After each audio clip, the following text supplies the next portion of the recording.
প্রিয় দর্শক, সবাইকে প্রীতি ও শুভেচ্ছা জানিয়ে শুরু করছি আমাদের নিয়মিত আয়োজন টেবিল টক অনুষ্ঠান। সঙ্গে আছে ডক্টর তৌহিদুল হক।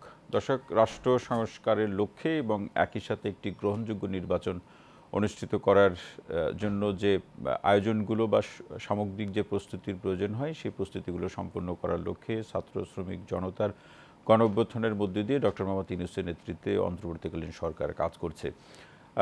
প্রথমে 6টি, পরে 4টি কমিশন বিভিন্ন প্রাতিষ্ঠানিক এবং রাষ্ট্রীয় পর্যায়ের যে সংস্কারগুলো প্রয়োজন, যার সাথে একটি গ্রহণযোগ্য এবং অংশগ্রহণমূলক নির্বাচনের সম্পর্ক রয়েছে, এরকম 10টি কমিশন সরকার গঠন করেছে। এবং প্রথম ধাপে যে 6টি কমিশন, তারা ডিসেম্বরের 31 তারিখের মধ্যে তারা সরকারের কাছে প্রতিবেদন উপস্থাপন করবে।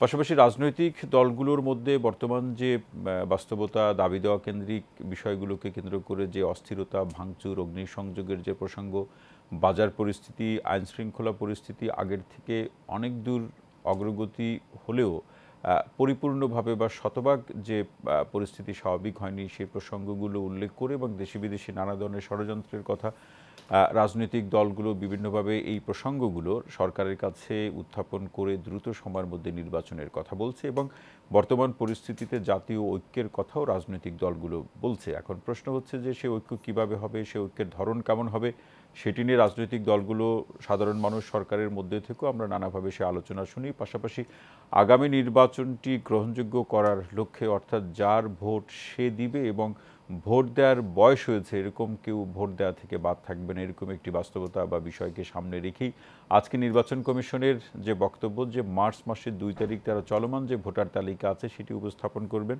এবং সেটি তারা প্রকাশ করবেন। এরপরে এটি হালনাগাদের কাজ চলবে।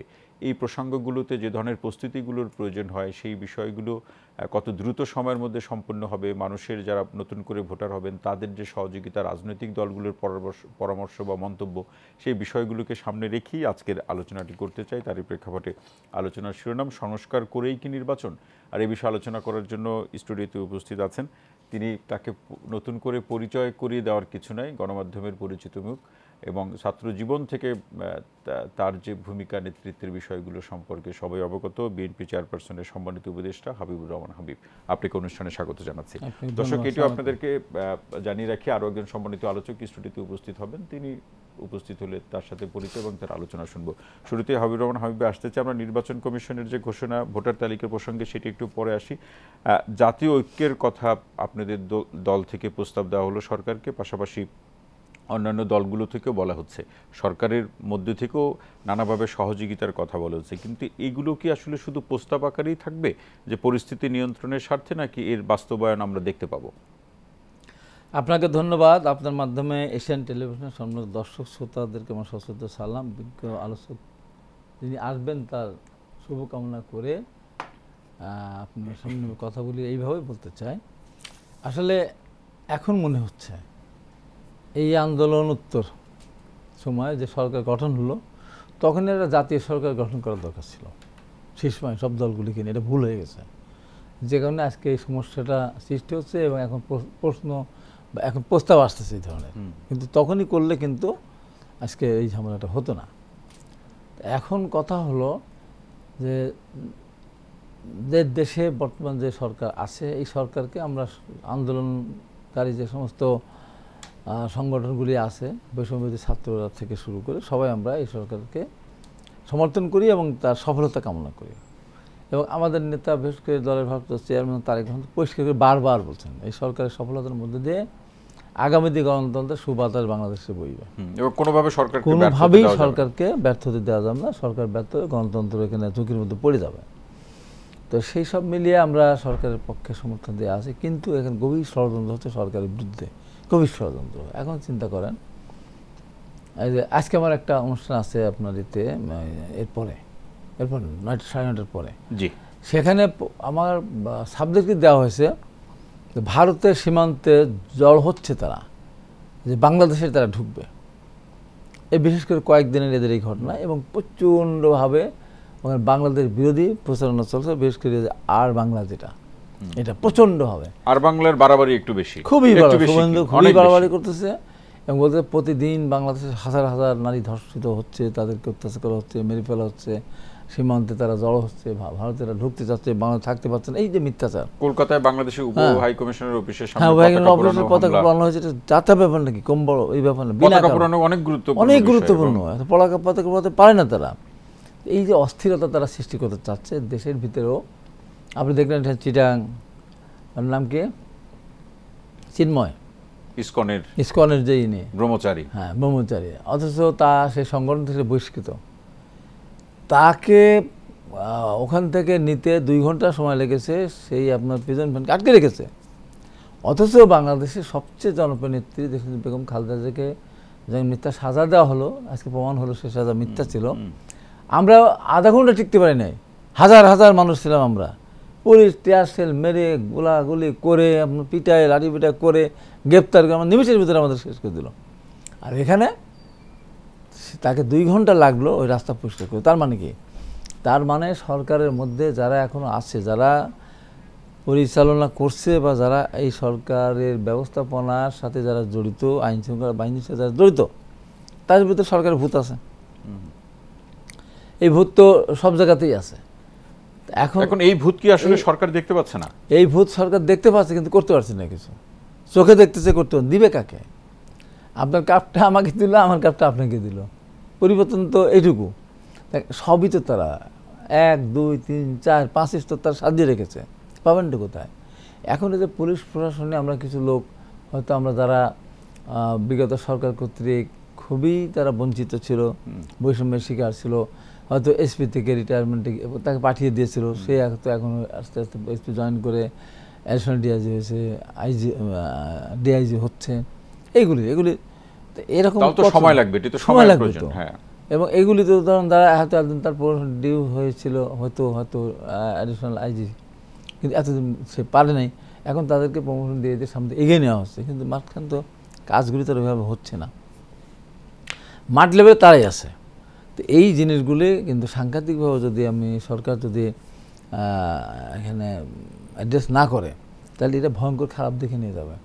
এমনি দেখেন দ্রব্যমূল্যের ঊর্ধ্বগতি অস্বীকার করার কোনো, আমি যদি এখানে আপনার সামনে বসে যদি জাতির সামনে বলি যে আগের ডিমের দাম ছিল 150 টাকা ডর্জন, এখন 130 টাকা, মানুষকে মানবে? 150 টাকা ছিল, এখন 170-80 টাকা।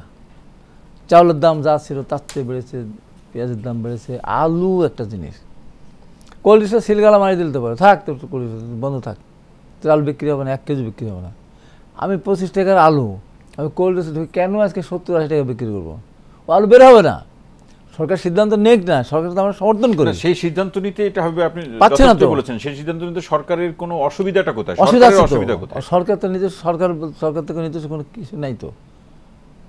যদি জাতীয় সরকার হতো তা সব দলকে 4 লাগতো না, এখানে বিএনপি তার মতো করে কাজ করতো, অন্যান্য রাজনৈতিক সংগঠন তার মতো করে করতো, এখানে সরকার তো ভাসমান। আপনার কচুরি পানা যতই আপনার দাম বেঁধে থাকুক না কেন, জোরে একটা ঝড় আসলে কিন্তু এক জায়গায় আরেক জায়গায় চলে যায়। তাই সরকার তো নিজস্ব ক্ষমতা বলে কিছু নেই।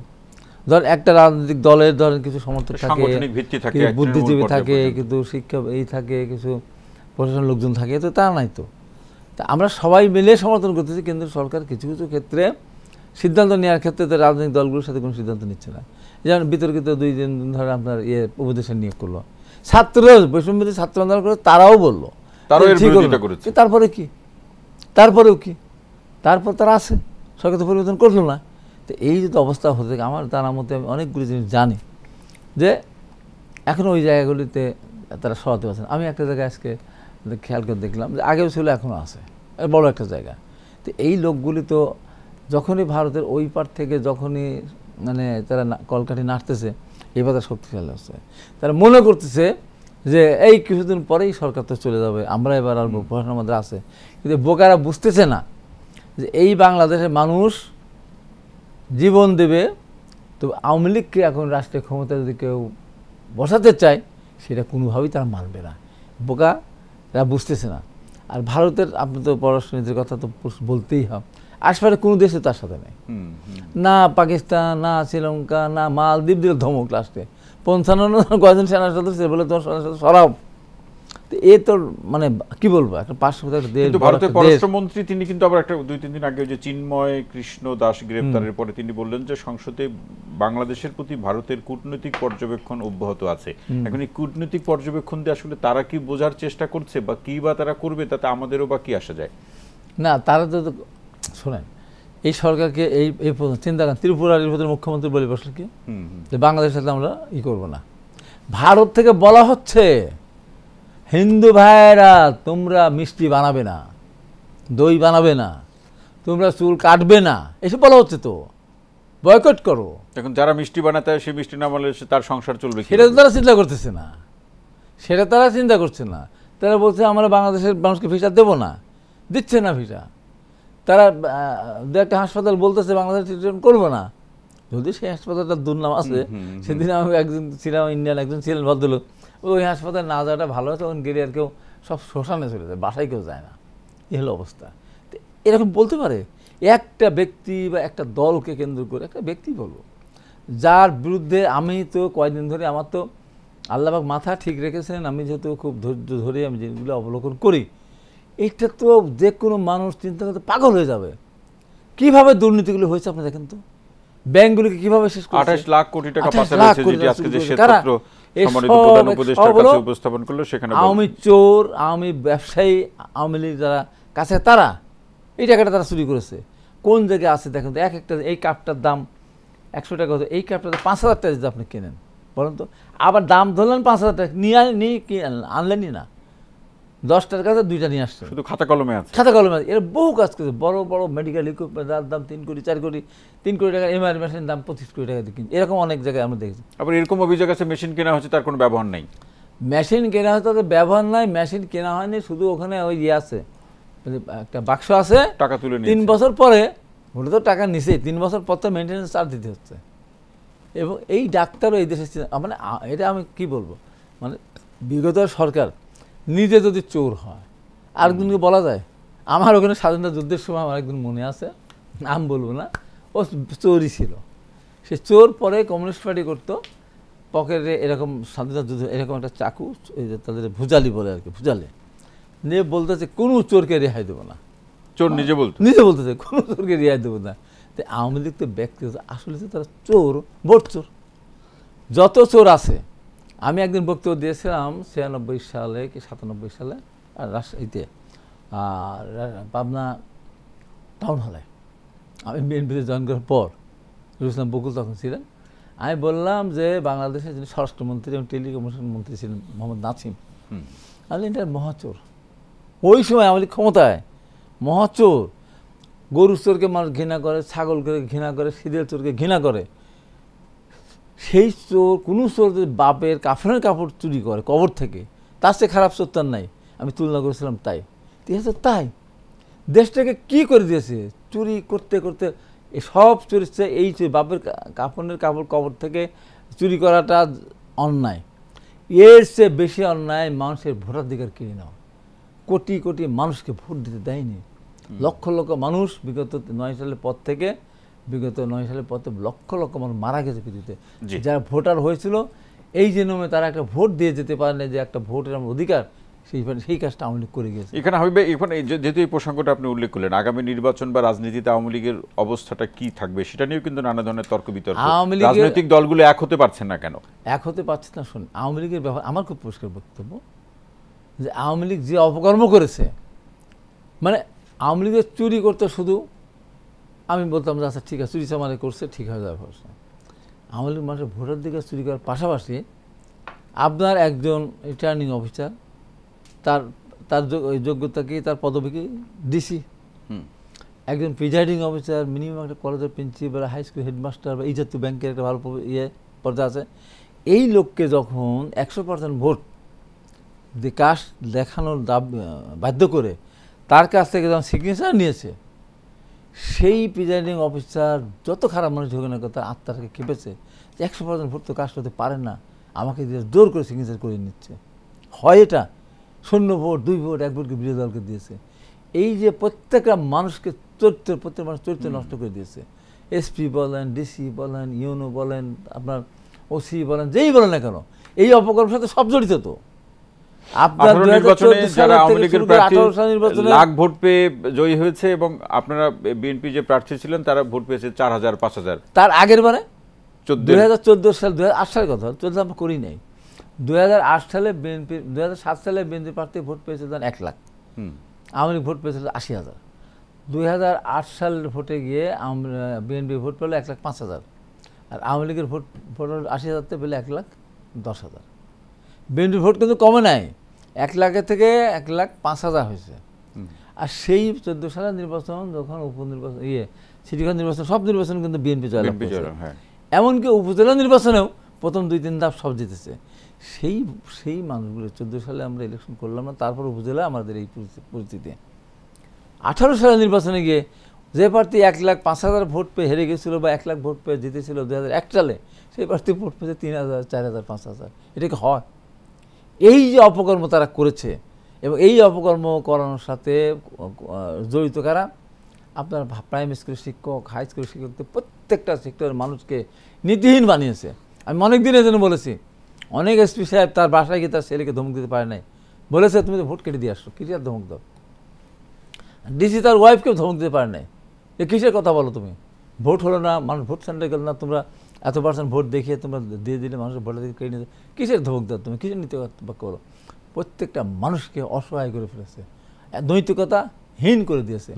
আমি যেমন ধরেন 2018 সালে আমার যখন ভোট কেটে নিয়ে গেল, আমি একটা কেন্দ্রে, আমার এই কেন্দ্রে ভোট আমি 2টার সময় ছেড়ে দিয়েছিলাম, 3130 ভোট পেলাম।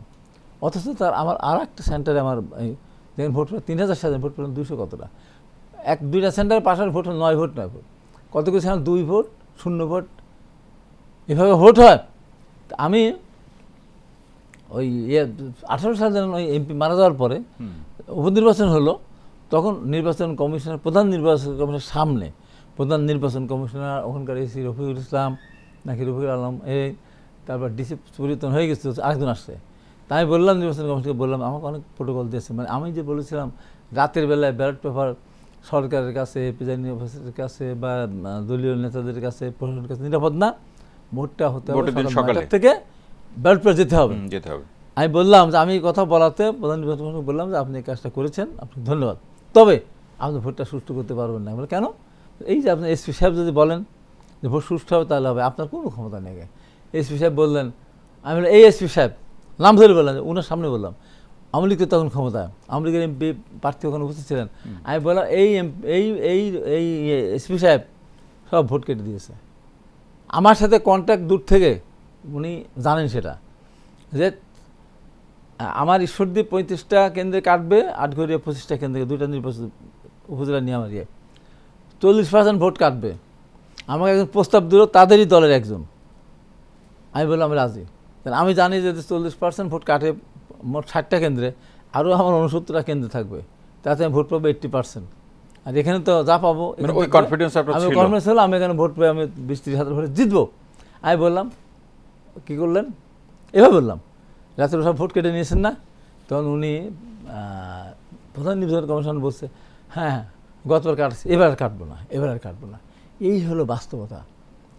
এমন জঘন্য কাজ আওয়ামী লীগ করেছে, তাদের তো রাজনীতির মাঠে আসতে দেওয়া উচিত না। এখন আওয়ামী লীগের ব্যাপারে রাজনৈতিক দলগুলোর ভাবনা কি? বিশেষ করে আপনার বড় রাজনৈতিক আমার ভাবনা হলো পরিষ্কার, আমার দলের ভাবনার কথা, আমার পার্টির মহাসচিব, বিএনপি যদি একটা অত্যন্ত একটা দায়িত্বশীল একটা দল, তার মহাসচিব আরও দায়িত্বশীল একজন ব্যক্তি, উনি কথায় উনি একটা বক্তব্য বলেছিলেন যে আমরা কোনো দলের নিষেধাজ্ঞা জনগণ বিচার চায় না এবং ভোটে আসতে পারে, জনগণ বিচার করবে। এইটাকে টুইট করে নিয়ে গেল অন্যদিকে, রাষ্ট্রপতির এই বক্তব্য মতিউর রহমানের মতো আর কি।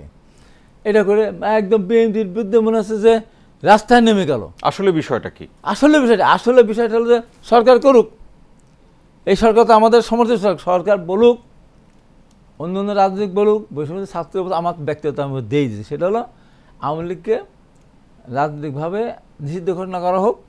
আগামী আওয়ামী লীগ মানে কি টোটাল আওয়ামী সংগঠন, আওয়ামী লীগ 14 দল এবং জাতীয় পার্টির 2টা অংশ, সবাইকে নিষিদ্ধ করা উচিত এবং আগামী 3 টার্ম কোনোভাবেই তাদের নির্বাচনে আসতে দেওয়া উচিত না, কারণ 3 টার্ম তারা 15 বছর তারা মানুষকে ভোট দিতে দেয়নি।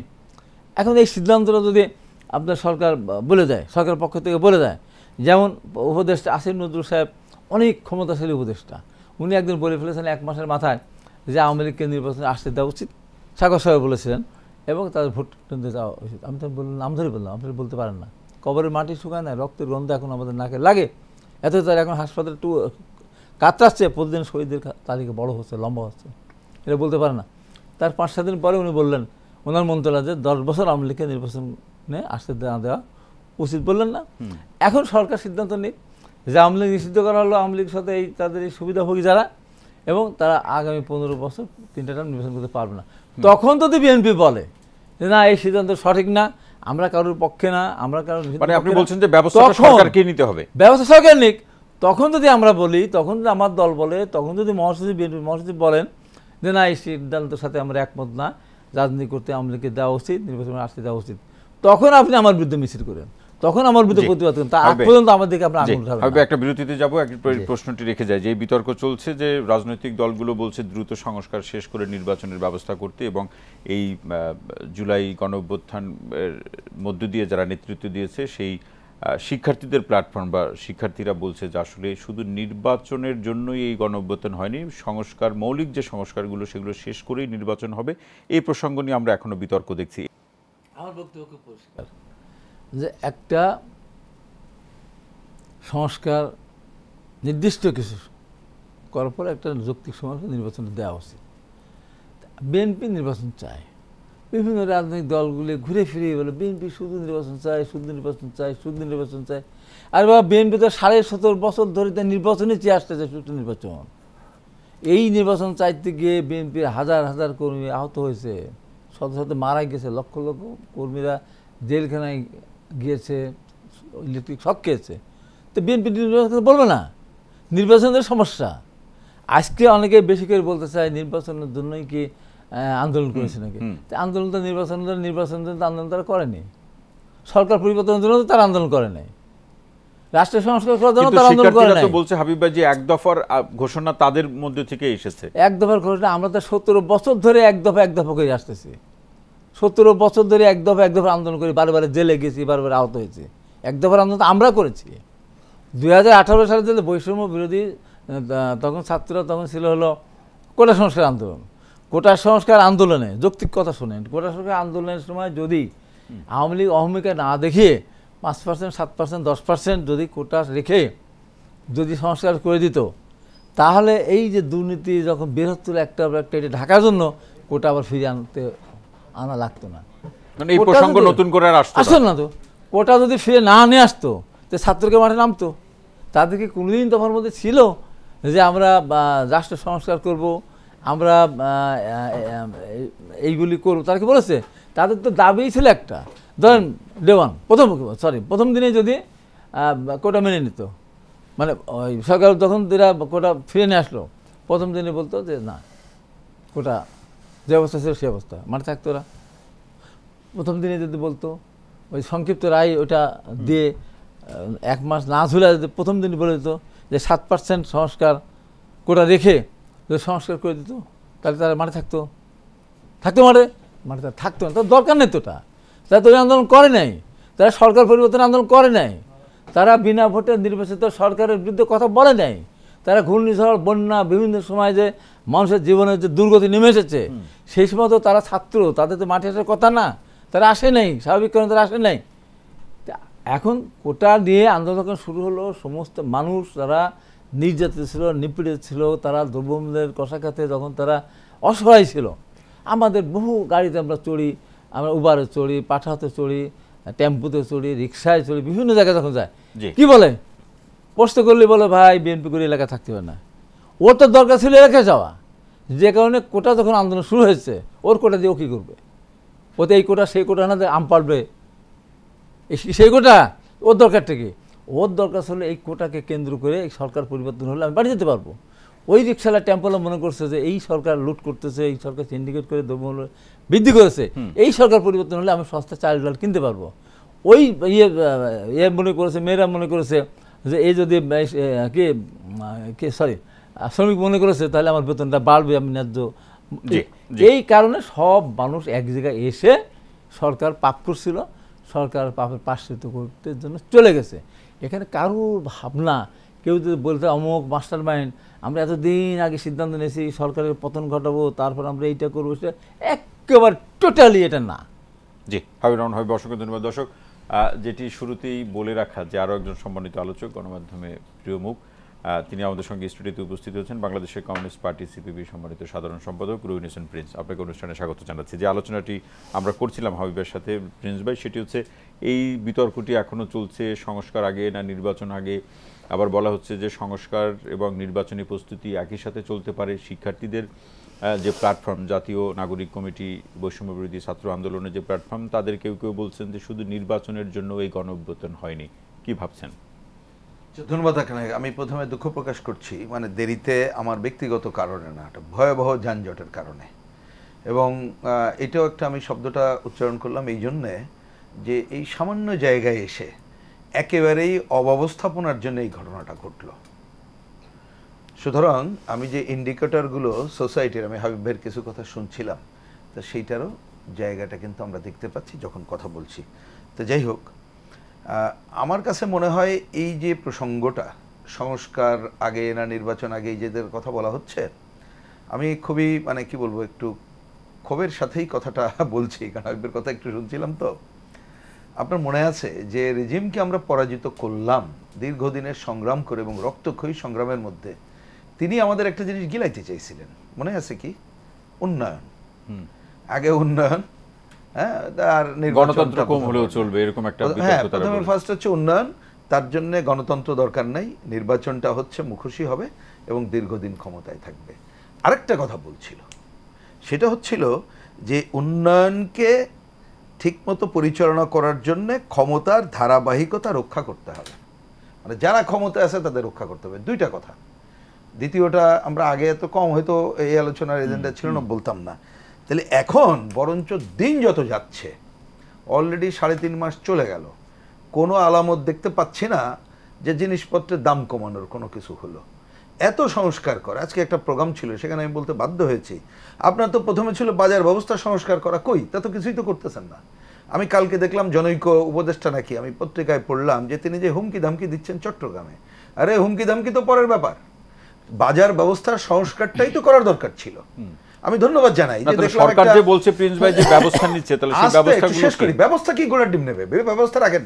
ধরেন যে শ্বেতপত্র প্রণয়ন কমিটি, তারা তো দ্রুততার সাথে একটা রিপোর্ট দিল, আর আগে তো আপনি নীতিটা ঠিক করবেন। তা আপনি নীতি ঠিক করলেন কই? ব্যবস্থা তো পরে। আপনি একটা নীতি ঠিক করলেন না, কি করবেন, কি ব্যবস্থা, ওগুলো তো গাল গল্প। সুতরাং এই যে এই, তাহলে সেই কাজটা আপনি করছেন না। আইন শৃঙ্খলার যে দুঃস অবস্থা, তাতেও আপনি কিছু করছেন না।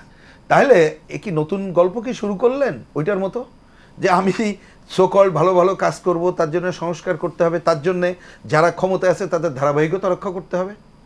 তাহলে যদি একই গল্প হয়, মনে রাখেন জনগণ কিন্তু গ্রহণ করে নাই। জনগণ অনেক কাজের মধ্যে তারা মনে করেছিল যে আমরা আমাদের প্রত্যক্ষ ভোটে নির্বাচিত প্রতিনিধিরা শাসন করুক। যদিও প্রত্যক্ষ ভোটে নির্বাচিত হয়ে গেলেই সবসময় জনগণের স্বার্থ রক্ষা করবে, ভালো হয়ে যাবে, আমি সে আলোচনা করছি না, কিন্তু তাহলে জবাবদিহিতার জায়গা থাকে। এখন আপনি কিন্তু দেখেন বেশি জবাবদিহিতার কথা বলতে পারছেন না।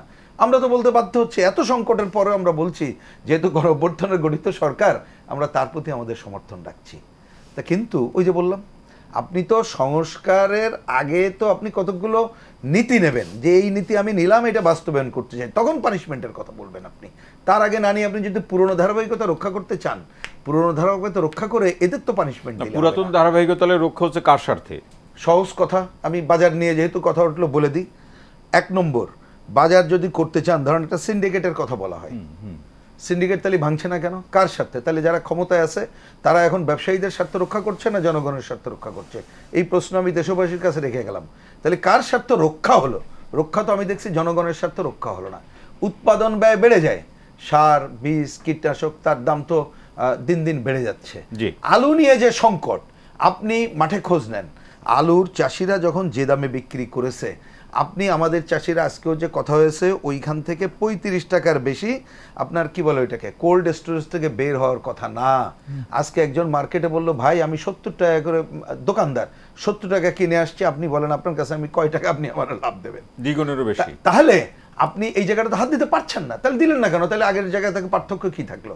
তাহলে আপনি করবেন কি? আমাদের বক্তব্য হচ্ছে আগে তো আপনি নীতি নেবেন, যে মধ্যস্বত্ব ভাঙবো, চাঁদাবাজ ভাঙবো, এবং তারপরে কেউ ভূমিকা নিলে নেবেন। আপনি তো নীতি নেবেন যে উৎপাদন ব্যয় কমাবো। আপনার তো নীতি নিতে হবে যে আমি দরকার একটা উৎপাদক সমবায় করব, ক্রেতা সমবায় করব, মধ্যস্বত্বভোগী রাখবো না। আপনি তো নেন নাই। আপনি সিন্ডিকেট ব্যবসায়ী, যে কটা ব্যবসায়ীরা বিদেশে আমদানি করে, আপনি আজকে দেখেন যে দোকানে রাস্তাঘাটে যখন করছেন মধ্যবিত্ত, আমি তো আমার এলাকায় যাই, আমার ধারণা হাবিব ভাইরা গেলে আরও দেখবে বেশি পরিচিত জন, অনেক মানুষ মাথা নিচু করে থাকে, আমরা যাতে না দেখি এইটাই। তো এইখানে আমরা বলেছি আপনি এত পারেন্ট রেশনিং ব্যবস্থা চালুর কেন দায়িত্ব নিচ্ছেন না? আপনি কেন মানুষকে আপনি ওই রকমের জায়গায় এটাও রাখছেন? আপনি ন্যায্য মূল্যের দোকান করেন, যার যতটুকু আপনি দেন লিমিটেড নেবে, বাড়তি কিনে নেবে। তাহলে আমরা বলছি এই যে নীতি, সেটা তাহলে বাজার সংস্কারের আগে নীতি নিতে হবে, তারপরে ভূমিকা নিতে হবে। আমরা দেখতে পাচ্ছি এই নীতি না নিয়ে যেটা গেলানো হচ্ছে ভুল। আমরা এই সরকারের কাছ থেকে এই কাজে মেলা আশা করি না, পরিষ্কার কথা আমার, কারণ সে তো অন্তর্বর্তীকালীন। কিন্তু শিক্ষার্থীদের যে বক্তব্য, সেই বক্তব্যকে বা কিভাবে দেখেন? কোনটা? যে এই শুধু নির্বাচনের জন্য গণভোট হয়নি, সে কথা আমি বলে দিচ্ছি, আসছি সেই জায়গাটায়। তাহলে আমি বলছি যে কথা আমি ধারাবাহিক, এই সরকারের কাছ থেকে এত আশা করছি না যে তারা এই কাজগুলো করবে, কারণ তো দলীয় সরকার না। সুতরাং আমরা নির্বাচিত সরকারের তার কাছে জবাব দিয়ে চাইতে পারলাম। এবার যে শিক্ষার্থীদের কথা বললেন, শিক্ষার্থীরা কি জন্য আসছে, তাহলে তো তাদের সাথে এখন ফয়সালা করতে হবে। তারা তাদের কথা প্রথমে ছিল ওই যে একটু তো হাবিবুর রহমান হাবিব বলেছে, রিপিট আমি করতে চাই না। সুতরাং তাদের কথা ওইটুকুই ছিল, এবং আমরা যে এই আন্দোলনে যুক্ত হলাম আমাদের দাবির জায়গায় যে, আমার কথা পরিষ্কার, তারা যেটা বলতে চায় এইটা যদি তারা ফয়সালা করতে চায় তাহলে তারা রাজনৈতিক দল গঠন করুক, আগামী নির্বাচনে তারা আসুক, জনগণ যদি তাদের এই আলোচনা বরঞ্চ প্রবলেম কি করছে জানেন আপনি? এই আলোচনার মধ্যে আমরা দেখতে পাচ্ছি যে তারা এখনো গঠন করলো না, মনে হচ্ছে তারা যেন সরকারে চলে গেছে, যেহেতু সরকারে কয়েকজন আছে তাদেরকে অধিকার দেওয়া হচ্ছে, অগ্রাধিকার দেওয়া হচ্ছে, সব কাজকর্ম দেওয়া হচ্ছে, যা খুশি তাই বলতেছে, সেটার প্রশ্রয় দেওয়া হচ্ছে। তাতে করে বরঞ্চ রাজনীতিতে মনে রেখেন দীর্ঘদিন অগণতান্ত্রিক শাসনের মধ্য দিয়ে এবং পতিত স্বৈরাচার আছে, এই অপশক্তি দেশি বিদেশি আভ্যন্তরীণ এবং বাইরে তারা কিন্তু নানা সুযোগ পাওয়ার চেষ্টা করছে। কারণ আপনি যে কথা বলেন না কেন, আপনি যদি জনগণের স্বার্থ পূরণ না করতে পারেন, জনগণের বিক্ষোভ দমন করতে পারবেন না, আপনি বরঞ্চ ওই ধরনের একটা তকমা হাজির করে, ওই যে বললাম উন্নয়ন, গণতন্ত্র, ক্ষমতার ধারাবাহিকতা, আপনি ওইটার মধ্যে যদি মনে করেন আমি সংস্কার, তাহলে কি কাজ করবে বলি? আমি তো দায়িত্ব নিয়ে বলে দিলাম যে দ্রব্য মূল্যায়নে যা করছে এইরকম যদি করে তাহলে এই সরকারের বেশিক্ষণ এইখানে থাকার দরকার নেই, অন্য কাজ তারা করুক। অসংখ্য ধন্যবাদ। একটা বিরতিতে যাব, হাবিবুর রহমান হাবিবের প্রশ্নটি রেখে যাই যে নতুন দল গঠনের আমরা আলোচনা নানা পর্যায় থেকে আমরা শুনছি এবং গণমাধ্যমে নানাভাবে সেই আলোচনা হচ্ছে, কিন্তু তারা এখন পর্যন্ত আনুষ্ঠানিকভাবে কোনো ঘোষণা দেয়নি। তাহলে নতুন দল কেন্দ্রিক আলোচনার কারণেই কি আসলে এই সংস্কার বা নির্বাচন একই সাথে চলতে পারে, কোনটা আগে কোনটা পরে, এই আলোচনাটা আরও বেশি ঘনীভূত হচ্ছে কিনা, আরও বেশি জোরালোভাবে এই কেন্দ্রিক প্রভাব আছে কিনা আগামী নির্বাচনের উপরে, বা থাকলেও বা কি থাকতে পারে সেই প্রশ্ন? আমি খুব পরিষ্কার করে বলি যে আওয়ামী লীগ আগে উন্নয়ন পরে গণতন্ত্র, বেশি বেশি উন্নয়ন কম কম গণতন্ত্র বলছে না? এমন জায়গায় উন্নয়ন করতে স্বর্গে উঠে দিয়েছে, দেশের অর্থনীতি 12টা বাজায় দিয়ে গেছে। এখন আবার শুনতেছে আগে সংস্কার পরে নির্বাচন। এই আগে সংস্কার পরে নির্বাচন, এইসব কথা কি আগে ছিল? নির্বাচন তো এর সমাধান। এখন যদি মনে করে থাকে কেউ, আপনার কথাটার উত্তরটা একেবারে যে আপনি অমূলক প্রশ্ন করছেন তা না। এখানে এই কথাগুলি বলা হচ্ছে যে বিএনপি শুধু নির্বাচন করে, ভোট করে, আমরা ভোটের জন্য আমরা আন্দোলন করি নাই। এর মূল রহস্য হলো কারো কারো মনে ইচ্ছা আছে তারা একটা দল করবে। তো এখন নির্বাচন যদি 6 মাস 1 বছরের মধ্যে হয়, তাহলে দল করে এখন সেই দলকে তো এত পাকাপোক্ত শক্তিশালী করা যাবে না, যে কারণে দূর থেকে এই কথাগুলি বলা হচ্ছে। আমি একটু পরিষ্কার করে বলি। আর আরও 2-1টা দল আছে, তারা মনে করতেছে যে আরও কিছুদিন সময় পেলে আমরা আর একটু শক্তিশালী হতে পারবো, আমরা রাষ্ট্রীয় ক্ষমতা যাব। এই শক্তির কি আসলে কোনো শেষ আছে? না, তারা আপনার আমার কথা বলবো, তারা মনে করছে এখনই তারা ক্ষমতা আছে। কোনো কোনো ক্ষেত্রে তাই, তারা অনেক জায়গায় তারা ক্ষমতার কাছাকাছি পৌঁছে গেছে, তারা এটা মনে করতেছে, যে কারণে তারা এটাকে লেনদেন করার চেষ্টা করতেছে। এই হলো ঘটনা। এখন আমি আপনাকে বলি যে আরও দল হবে।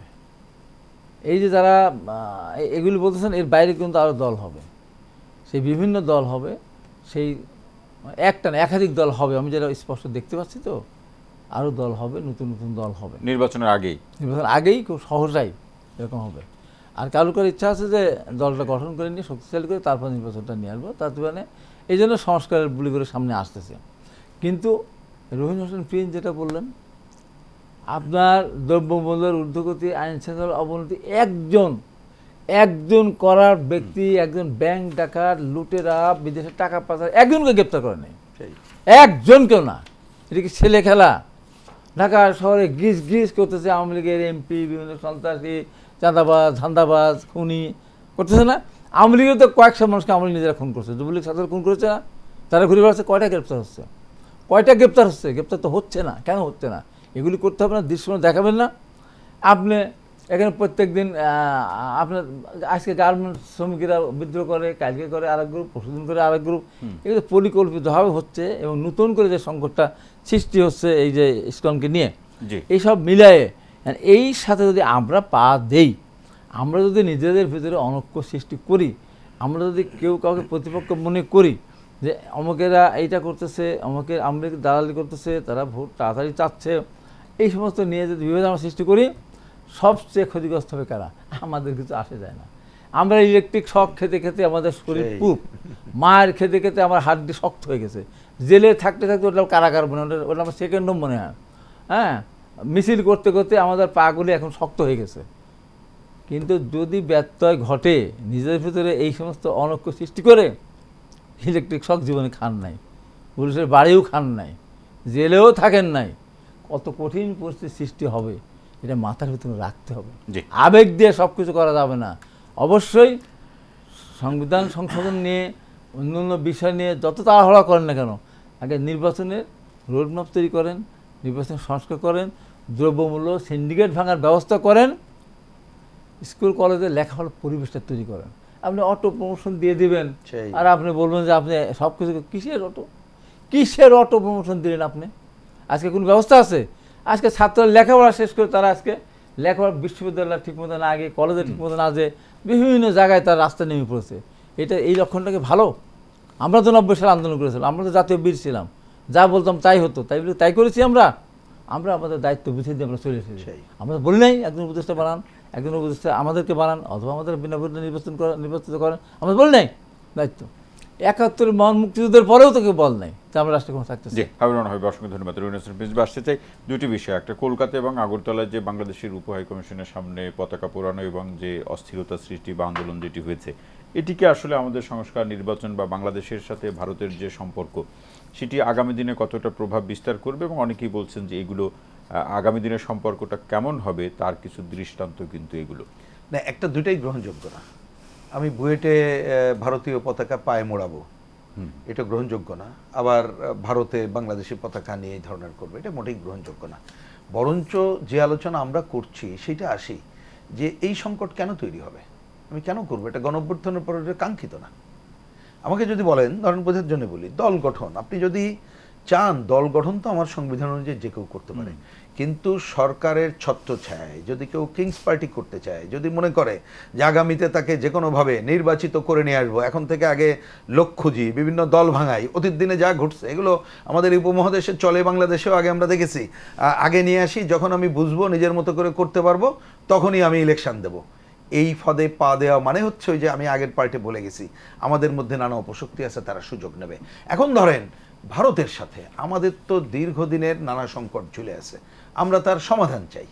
আমাদের সীমান্তে যে হত্যাকাণ্ড থেকে শুরু করে পানি সমস্যা, বাণিজ্যের ব্যাপারে অসম বাণিজ্য, নানা ধরনের ঘটনা, কিন্তু সে তো আমার প্রতিবেশী, সুতরাং ওই পিপুল টু পিপুল সম্পর্ক তো আমরা সবচেয়ে বেশি চাই।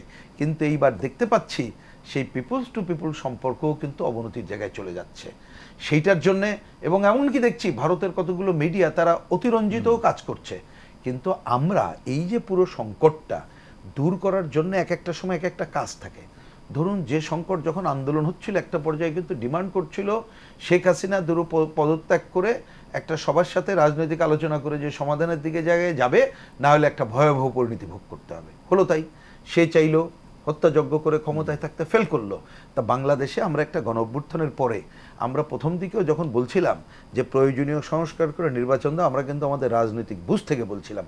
কিন্তু আজকে যখন আপনাদের সামনে করছি, যে আলামতগুলো এখন দেখতে পাচ্ছি, নানা ঘটনা, অনেক ঘটনা বলা যায়, তাতে বরঞ্চ আমি আমার পার্টি এবং আমাদের পক্ষ থেকে বলছি দ্রুততম সময়ে, আগে যত দেরি করতে বলছি দেরি করবেন না, দ্রুততম সময়ে নির্বাচিত প্রতিনিধির হাতে কিভাবে ক্ষমতা অন্তর করা যায় সেইটা করেন। না হলে মনে রাখতে হবে, পতিত স্বৈরাচার যেমন আছে, কথাটা রেপিটেশন হয় বারবার, বেশি চিটকালে তিত হয়ে যায়, কিন্তু বলতে বাধ্য হচ্ছে, তারা যেমন আছে, একই সাথে মনে রাখেন দেশের মধ্যে দীর্ঘ অগণতান্ত্রিক শাসন অনেক অপশক্তি গড়ে উঠেছে। যারা একটা খোয়াব দেখছে, স্বপ্ন দেখছে যে অনেক দিন পারি নাই, আমি আর একটা কিছু করব, একই সাথে ভূ রাজনৈতিক কারণে বিদেশি পাশের আধিপত্যবাদী দেশ, আরো দেশের সাম্রাজ্যবাদী দেশ, তারা পুরো বাংলাদেশকে একটা নির্বাচন কমিশন যে ভোটার তালিকা নির্বাচনের আগে চূড়ান্তভাবে হালনাগাদ করার যে চেষ্টা করছে, কতদিনের মধ্যে সেটা শেষ করি, এই কথাটাকে শেষ করি। তাহলে আগে আপনি এটা ফান্ডামেন্টাল জায়গায় এই ঐক্যমত্য না হলে পারা যাবে না। আমি বরঞ্চ মনে করি আমরা রাজনৈতিক দলগুলো আলোচনা করব, সেই ঐক্যমত্য আনতে হবে। যত আমরা দেরি করব অপশক্তি তত সুযোগ পাবে। এইবার আসি, আপনি যদি বলেন, আমি আজকে আপনার স্ক্রলে দেখলাম, অত দেখি নাই, যে মার্চ থেকে নাকি করবে, মার্চের 2 তারিখে আমি জানি না প্রকাশ করবে, এরপরে হালনাগাদ শুরু। হ্যাঁ, আমি যতটুকু জানি যে আমাদের 18 বছর বয়সের যারা হয়ে যাবে তাদের আগে থেকেই যেভাবে সাপ নিয়ে আসে, মার্চের মধ্যে আমরা কিন্তু এই তালিকা পেয়েই যাব। এবং এইটা মনে করি, আপনি খালি এইটা কি জানেন, এই কথাটা কেমন হবে জানি না শুনতে, আমরা যখন রাজনীতিবিদরা আলোচনা করি, আমরা অনেক সময় বলি যে ডিসিশন তোমরা নাও, কাজটা করার দায়িত্ব যাদেরকে দিবা সেটা করা যাবে। আমি প্রসঙ্গক্রমে একটা কথা বলি, নাম না হলে বলছি একটা, আচ্ছা তাও বলে ফেলি, এই যখন আদমজি বন্ধ হলো, যিনি দায়িত্বে ছিলেন তিনি আমাকে বলেছেন, খালি বোঝার জন্য বলি, আমাকে বললেন ওই আমলে, যেটা আমরা তো ঘোরতর বিরোধিতা করেছি, বললেন যে প্রথমে এসে এইখানে অনেকে বললো যে এইটা সমাধান করতে গেলে 26,000 মানুষের টাকা পয়সা দিতে গেলে এটা 4 বছর লাগবে। পরে যখন এইটা নিয়ে আলোচনা হলো, সিদ্ধান্ত দেওয়া হলো দ্রুততার সাথে 4 মাসে সম্পন্ন করা হয়েছে। আপনি রাজনীতিক সিদ্ধান্ত দেন না 6 মাস, 3 মাসের মধ্যে করতে হবে সম্ভব, 6 মাসের মধ্যে করতে হবে সম্ভব, 9 মাসের মধ্যে করতে হবে সম্ভব, আর ডিসিশন দেন করবো না, তাও সম্ভব। এটা নির্ভর করে আপনি কি রাজনৈতিক সিদ্ধান্ত নিচ্ছেন, তার উপরে নির্ভর করে কত দ্রুততার সাথে করবেন। সুতরাং ওই তকমা হাজির করে লাভ নেই 9 মাস, 11 মাস, 2 বছর, 5 বছর লাগবে, এইটা একটা অপ্রয়োজনীয় বক্তব্য। হ্যাঁ নিশ্চয়ই সেইখানে যুক্তিসঙ্গত যেটা আছে সেইটা আমরা বিবেচনা করতে আপনি একই ভাবনা রাজনৈতিক সিদ্ধান্তের মধ্যে অবশ্য। আর এগুলো সব সংস্কার একজন ব্যক্তি করবেন না, সব কমিটির প্রধানত একজন হবেন না, 10টা কমিটির 10 জন প্রধান হবে, 10টা গ্রুপ কাজ করবে। তো 10টা গ্রুপ এক সময় যদি কাজ করে, কারণ 1 মাস লাগবে, কার 2 মাস, 3 এই লাগার কথা না তো। আর ভোটার লিস্ট করে বাড়ি বাড়ি গিয়ে দেখছে তো, আগে তো এই ক্যালকুলেটর ছিল না, হাতে গুনতো 12, 13, 14, 15 এভাবে গুনতো। সেই ভোটার লিস্ট করেও তো এত সময় লাগে না। আর এখন তো কম্পিউটার সাথে সাথে কোথায় ভোটার হচ্ছে না হচ্ছে সব আপনার খরচেও হয়ে যাচ্ছে, এত সময় লাগবে কেন? এত সময় লাগে তো কথা না। আরেকটা জিনিস আমি বলি, এবার শেষ করতে চাই, সেটা যে সরকারের কত সিদ্ধান্ত দেয় আমি প্রচণ্ডভাবে বিরোধ করছি। আপনি ক্ষমতায় আসছেন, দ্রব্যমূল্যের কষাঘাতে মানুষ দ্রুত, আপনি পেট্রোল অক্টেলের দাম 5 টাকা না 6 টাকা কমালেন না, 1 টাকা না 1.5 টাকা কমাইছে ওই সময় দেন, 5 টাকা না 6 টাকা কমালেন। ডিজেলের দাম কমালেন 1 টাকা 50 পয়সা, কেন? ডিজেলের দাম 10 টাকা কমান, সেটাই। পেট্রোল অক্টেলের দাম 5 টাকা বাড়ান। ওটা ব্যক্তি যার টাকা আছে দুর্নীতি করে টাকা করুক, আর ব্যবসা করে ও গাড়ি চলবে না কম চলবে। আর যখনই আপনি ডিজেলের দাম কমাবেন তখন পরিবহন ব্যয় থেকে উৎপাদন ব্যয় সব কমে যাবে। আপনার গোলাই তো গলদ, মাথার ভিতরে চিন্তাই তো আপনার নাই। সাধারণ মানুষকে নিয়ে চিন্তা আছে? এই যে সাধারণ হাউমাগের কান্নাকাটি করতেছে, বাজারে যেতে পারে না, ওই আপনার রাস্তায় রাস্তায় তারা আজকে আন্দোলন করতেছে, কিসের জন্য? ওরা শখ করে যায়, গার্মেন্টসে শখ করে যায় আন্দোলন করতে, পেটে ক্ষুধার জ্বালায় তারা সেখানে যায়। সেই দিকে আপনার নজর দেন। ওই দিকে নজর না দিলে ক্ষুধার আগুন যখন পেটে জ্বলবে, আপনার সংস্কার বুঝবে না, কিচ্ছু বুঝবে না, কিচ্ছু বুঝবে না। আর ষড়যন্ত্রকারীরা ওত পেতে বসে আছে, লক্ষ লক্ষ না কোটি কোটি টাকা না, বুঝতেছেন না কোথায় আছেন আপনি, বুঝতেছেন না। 600 থেকে 650 মানুষ আমাদের সবচেয়ে আস্থার জায়গা, আমরা শুনেছি ক্যান্টনমেন্টে তারা আশ্রয় নিয়েছিল। আপনি আজকে গোলেন তো কয়জন পান, গোলেন কয়জন পান, গেল কোথায় তারা, কিভাবে গেল তারা? আপনি তো সরকার, জব তো আপনাকে দিতে হবে, ওইদিকে নজর দেন। আজকে বিশাল সীমান্ত, আমার হাজার হাজার আমার সীমান্ত রক্ষী রয়েছে, বিডিআরসি বিজেপি আছে, এই লোকগুলি চলে গেল কি করে? এই লোকগুলি চলে গেল কি করে? আপনার কি কোনো কন্ট্রোল আছে? কোনো কন্ট্রোল আছে আপনার?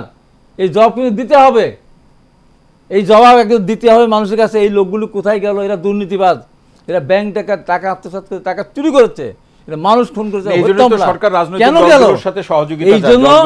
এই জন্য এইসব কথা না বলে রাজনৈতিক দলগুলিকে গুট বুকে নিয়ে আস্থায় নিয়ে আপনার সামনে দিয়ে না এগিয়ে যান, পরিস্থিতি কোথায় যাবে কেউ বলতো। আমাদের কি ভেবেছিল এক কোটা যদি ফিরে না নিয়ে আসে কিচ্ছু হয় না। আমরা আন্দোলন সংগ্রাম করতে করতে আরও মারধর খেতাম, আরও 1-2 বছর হয়তো আরও 6 মাস সময় লাগতে পারতো। এই তো কী হতো, কেউ মাঠে নামতো, আমরা মাঠে নামছিলাম, বিনা ভোটে নির্বাচন হয়েছে, একতরফা নির্বাচন হয়েছে। হ্যাঁ, অটোমেটিক্যালি সরকার একটা পর্যায়ে পতন তাদের নিশ্চিত হতে, তার দেশের অর্থনীতিকে ধ্বংস করে ফেলেছে। এই কয় মাসে তো তারা ক্ষমতা থাকতো, যেটুকু আছে এটুকুও থাকতো না। কোথায় আছে ব্যাংকগুলো, কোথায় আছে?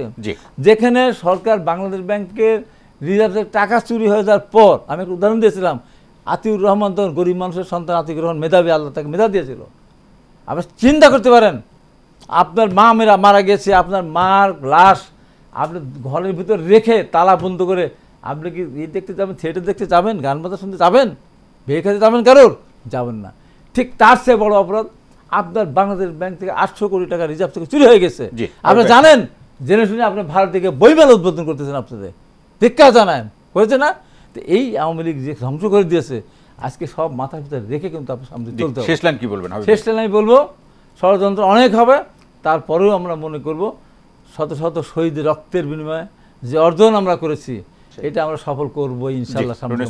এখনো ষড়যন্ত্রের গন্ধ, ষড়যন্ত্রের কথাই আপনারা বলছেন না? আমরা বলছি ষড়যন্ত্রকারীরা, আমি ষড়যন্ত্রের গন্ধ থেকে ইন্টারেস্টেড এটা বলতে, ষড়যন্ত্রকারীদের যেন আমরা সুযোগ না দিই। সেই সুযোগ না দিতে হলে যেটা হচ্ছে যে ইমিডিয়েট কতগুলো সরকারের কাজ আছে, তার মধ্যে এই যে দ্রব্যমূল্য নিয়ন্ত্রণ, আইন শৃঙ্খলা পরিস্থিতি অবনতি, বাড়তি কথা বন্ধ করা, ফালতু কথা বন্ধ করাই আমি শব্দটা বলবো, কারণ দায়িত্বপ্রাপ্তদের এবং রাজনৈতিক দলগুলোকে গুডবুকে নিতে হবে। এই কথাগুলো আমি আজকে রিপিট করছি, আর করতে চাই না। এই কারণে যদি ওনারা মনে করেন গুডবুকে নেবেন না, বলে দিক রাজনৈতিক দলগুলো, আমরা ওনার দিকে তাকানোর দরকার নেই, আমরা আমাদের পথ বেছে নিয়ে আমরা আমাদের জায়গায় যাব, পরিষ্কার কথা। এইটা কেন বলছি এই কারণে, না হলে কিন্তু আমাদের এই যে হাজারো শহীদের যে আকাঙ্ক্ষা এইবারের, এই আকাঙ্ক্ষা কিন্তু পূরণ হবে না। মনে রাখেন, আজকে যে কথা বলছে এটা বিজয়ের মাস, মুক্তিযুদ্ধের বিজয়ের মাস। আমাদের 30 লক্ষ শহীদ রক্ত দিয়েছিল, তার চেতনা কিন্তু 53 বছর আমরা বাস্তবায়ন করতে পারিনি। সেটাও আমাদের করতে হবে। এইবার এই জুলাই আগস্টের গণঅভ্যুত্থানের আকাঙ্ক্ষাও বাস্তবায়ন করতে হবে। আমরা সেই আকাঙ্ক্ষাকে নিয়ে কেউ যাতে ধূলিসাৎ না করতে পারে, এই জন্য বলছি তারা দ্রুততার সাথে যতটুকু প্রয়োজন সংস্কারের কার্যক্রমটা শুরু করবে এবং দ্রুত নির্বাচন ব্যবস্থার আমূল সংস্কার করে নির্বাচনী রোডম্যাপ ঘোষণা দেবে। তাহলে কিন্তু পলিটিক্যাল পার্টি অন্যরা একটা সিনারিও পাবে। সেই সিনারিওর মধ্যে ঢুকলে আপনি বর্তমান যে অস্থিতিশীল পরিবেশ আছে সেইটাকে কিছুটা হলেও আপনি একটা স্থিতিশীল পরিবেশে আনতে পারবেন। সেই দায়িত্বশীল আচরণ এই অন্তর্বর্তীকালীন সরকার করবে, সেটাই আমার প্রধান প্রত্যাশা। শেষ লাইন কি বলবেন? শেষ লাইন। এই কাজ করতে যদি দেরি করেন তাহলে এর জন্যে ভবিষ্যতে কিন্তু তাদেরকে দায় নিতে হবে, এটা মনে রাখতে হবে। অসংখ্য ধন্যবাদ রবিউল হোসেন প্রিন্স, হাবিবুর রহমান হাবিব ভাই, আপনাদের দুইজনকে অসংখ্য ধন্যবাদ আজকের আলোচনা আমাদের সময় দেওয়ার জন্য। প্রিয় দর্শক, আজকের মতো টেবিল টক অনুষ্ঠানটি এখানে শেষ করছি। সবাই ভালো থাকুন, সুস্থ থাকুন, নিরাপদে থাকুন। সঙ্গে থাকার জন্য অসংখ্য ধন্যবাদ।